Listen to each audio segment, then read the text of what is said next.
할렐루야. 오늘 하루도 하나님이 주신 사랑과 기쁨으로 충만한 하루가 되기를 간절히 소망합니다. 왜 사람들이 있는 곳은 다툼이 끊이지 않을까요? 사랑을 이야기하지만 늘 갈등은 사라지지 않는 게 우리들의 모습인 것 같습니다. 오늘 야고보 말씀 속에서 우리가 겪게 되는 갈등의 근원과 성도가 누리는 귀한 은혜가 무엇인지 살펴보고자 합니다. 오늘 본문의 말씀은 야고보서 4장 1절부터 12절 말씀입니다. 너희 중에 싸움이 어디로부터 다툼이 어디로부터 나느냐? 너희 지체 중에서 싸우는 정욕으로부터 나는 것이 아니냐? 너희는 욕심을 내어도 얻지 못하여 살인하며 시기하여도 능히 취하지 못함으로 다투고 싸우는도다. 너희가 얻지 못함은 구하지 아니하기 때문이요 구하여도 받지 못함은 정욕으로 쓰려고 잘못 구하기 때문이라. 가늠한 여인들아, 세상과 벗된 것이 하나님과 원수됨을 알지 못하느냐? 그런즉 누구든지 세상과 벗이 되고자 하는 자는 스스로 하나님과 원수되는 것이니라. 너희는 하나님이 우리 속에 거하게 하신 성령이 시기하기까지 사모한다 하신 말씀을 헛된 줄로 생각하느냐? 그러나 더욱 큰 은혜를 주시나니 그러므로 일렀으되 하나님이 교만한 자를 물리치시고 겸손한 자에게 은혜를 주신다 하였느니라.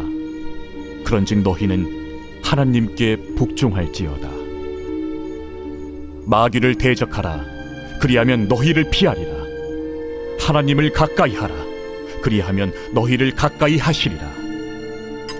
죄인들아, 손을 깨끗이 하라. 두 마음을 품은 자들아, 마음을 성결하게 하라. 슬퍼하며 애통하며 울지어다.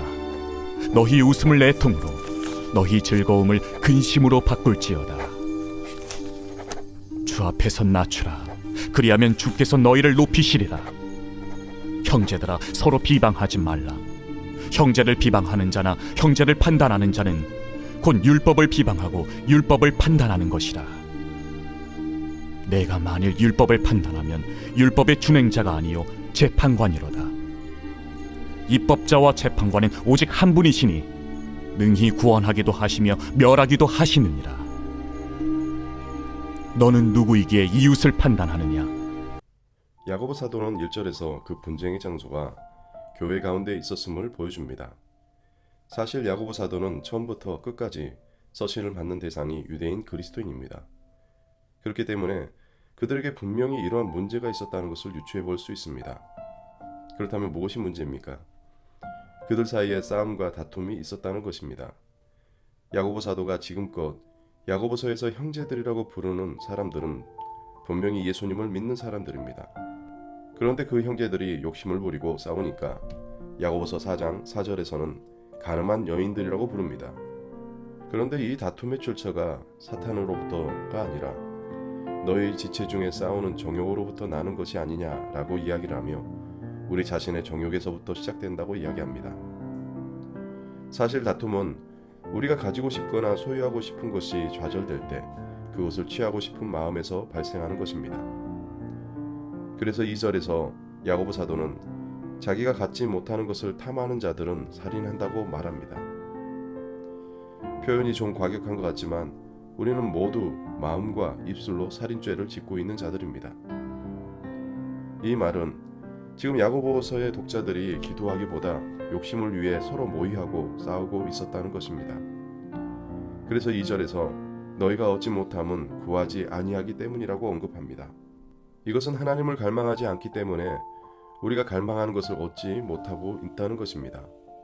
다시 말해 우리가 하나님의 계획과 뜻을 우리의 시각으로 보고 깨달을 수 있을 때까지 우리는 그 어떤 것도 누리지 못할 수가 있다는 것입니다.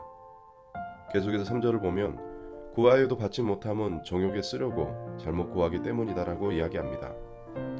이것은 구하지 않는 것만큼 나쁜 것이 잘못 구하는 것입니다.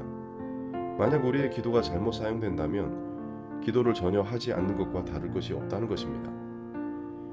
이처럼 사람들은 하나님께 구하지 않을 뿐더러 구하더라도 정욕으로 구하기 때문에 그 갈급함이 채워지지 않아 좌절하게 됩니다.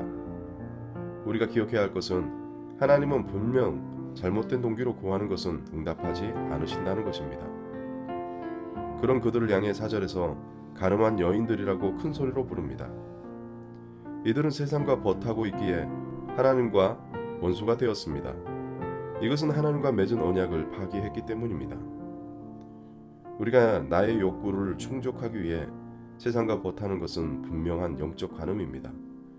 하나님이 우리와 함께 하신다고 약속하셨기에 우리 마음대로 하라는 뜻이 아닙니다. 그렇기에 우리에게도 신앙의 지조를 지킬 필요가 있습니다. 기억하십시오. 우리의 죄에 대한 책임은 우리 자신에게 있습니다.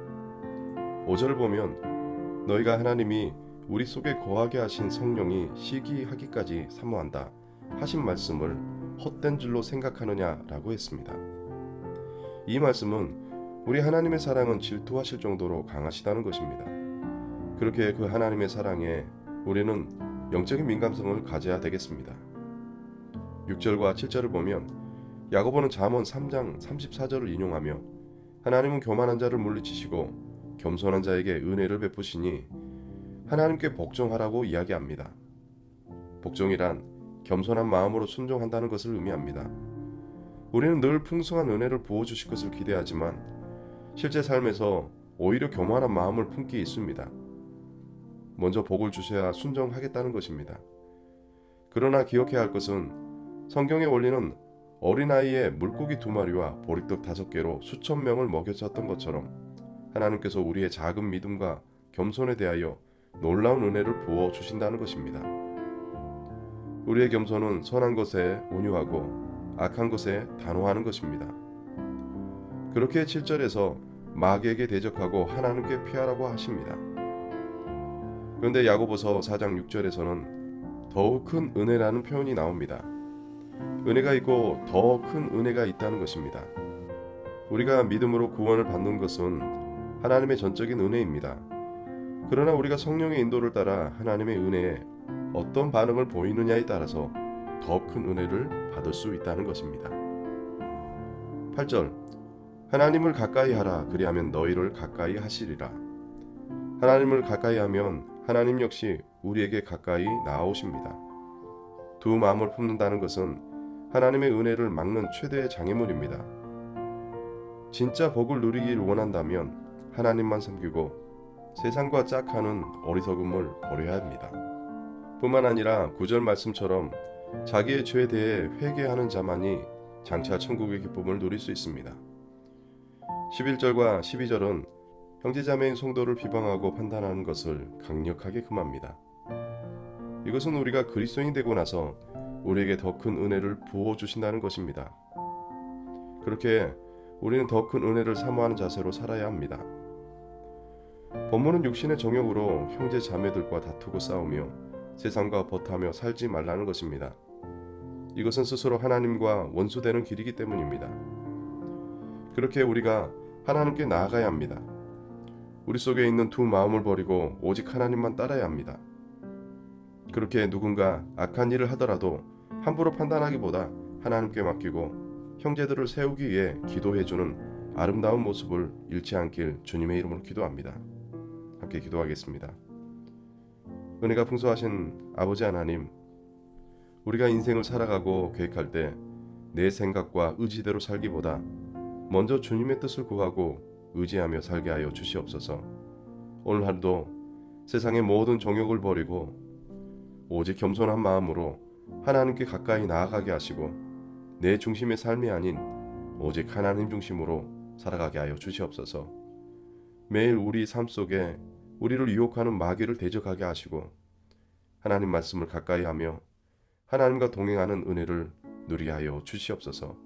예수님의 이름으로 기도합니다. 아멘.